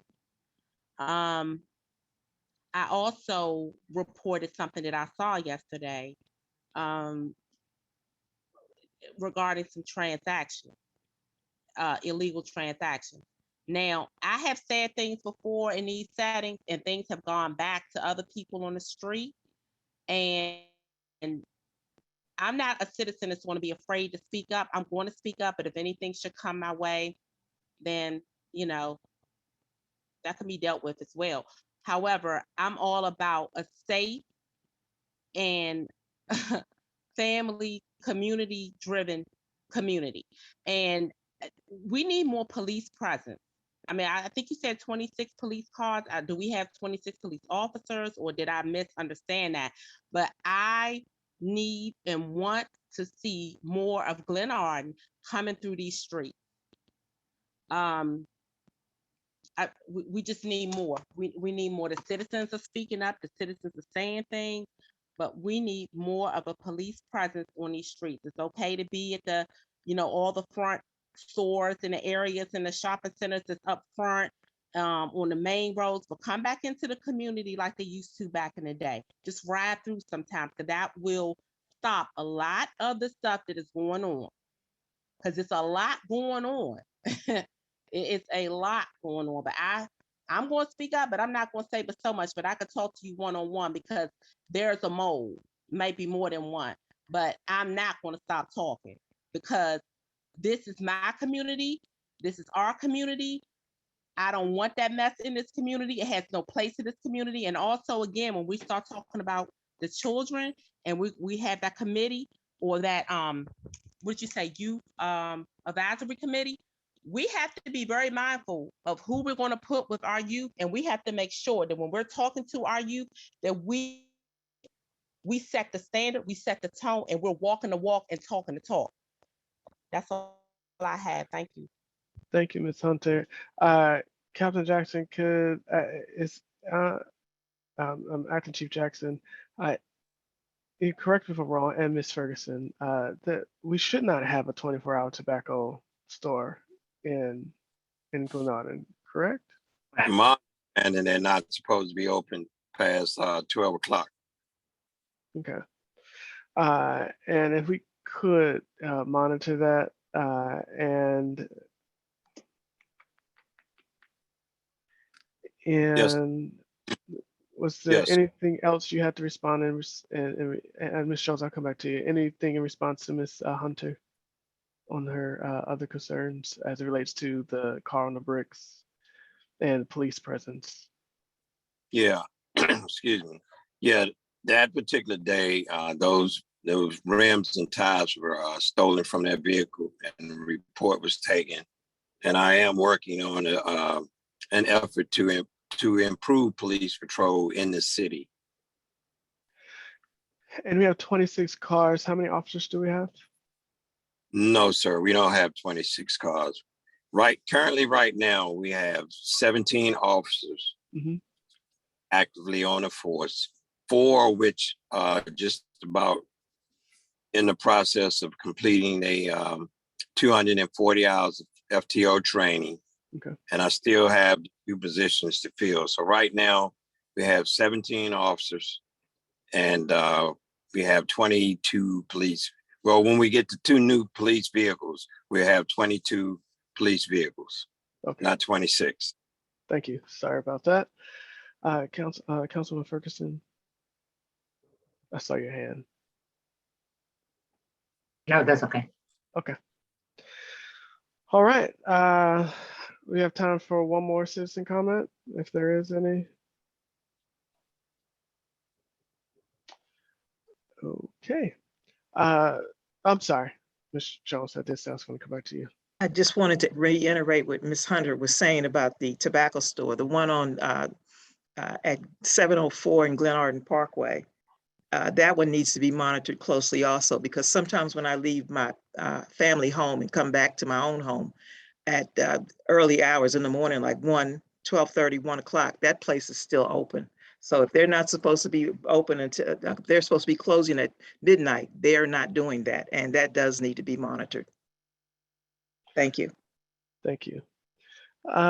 Mayor Cross, as promised, as it relates to Mr. Royal Montgomery's, in response to Mr. Richard Royal Montgomery's comment, you have the floor briefly. Thank you.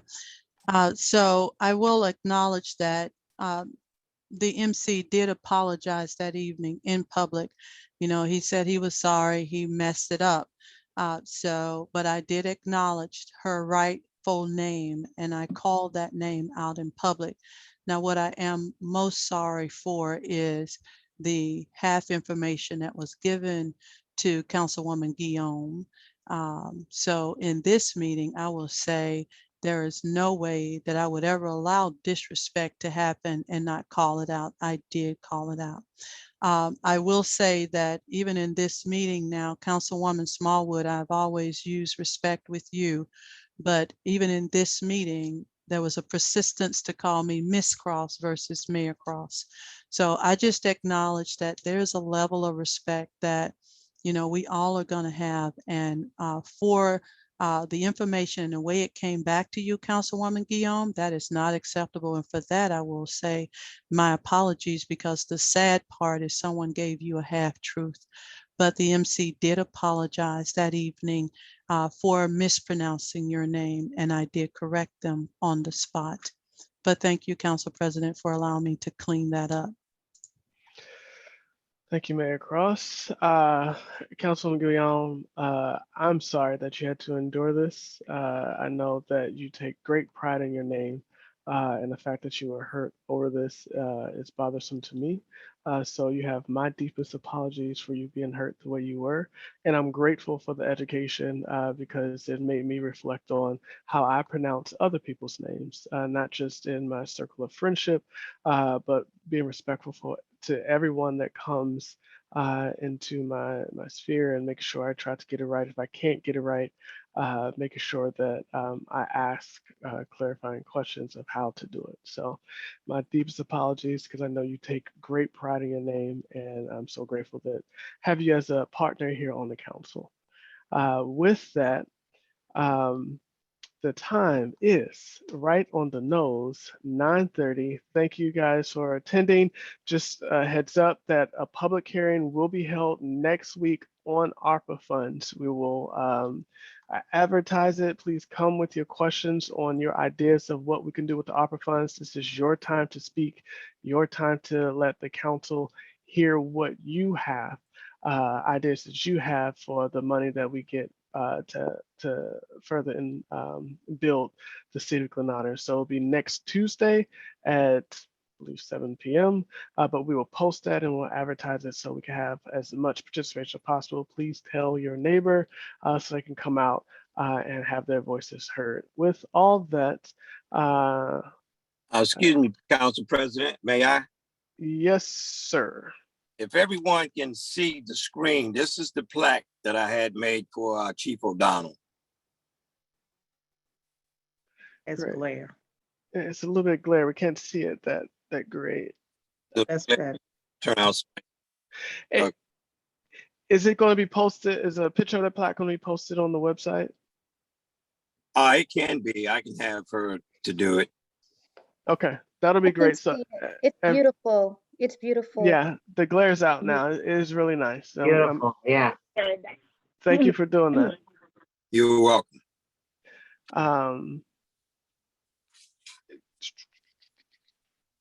Okay, Mr. Harrison, are you good to go? Yeah, I'm good. Thank you. Mr. Harry? Let me just say, remind everybody that on Thursday, November 11th at 11 o'clock, there will be a Veterans Day service at the Veterans Park at 11 o'clock. Mayor Cross is the keynote speaker. Also, I just want to remind everybody, I just want to thank Aisha Braveboy and Sean Wilson for partnering with the city of Glen Arden for the expungement fair. And on Shred Day, we were able to shred over 6,000 pounds of material. And the citizens of Glen Arden filled a truck full of donations. So thank you all for all of that. Other than that, I'm good. Thanks. Ms. Gilliam? I'm good, thank you. Ms. Fareed? I'm good, thank you.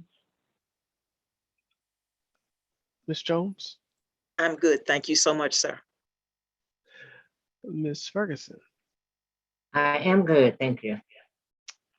And Mr. Curtis is good. Thank you guys for joining. We'll see you next week. This meeting is now adjourned. Thank you. Good night. Good night, Good everyone. night. Good night. Good night. Good night, everyone. Good night, Good night, everyone. everyone. Good night.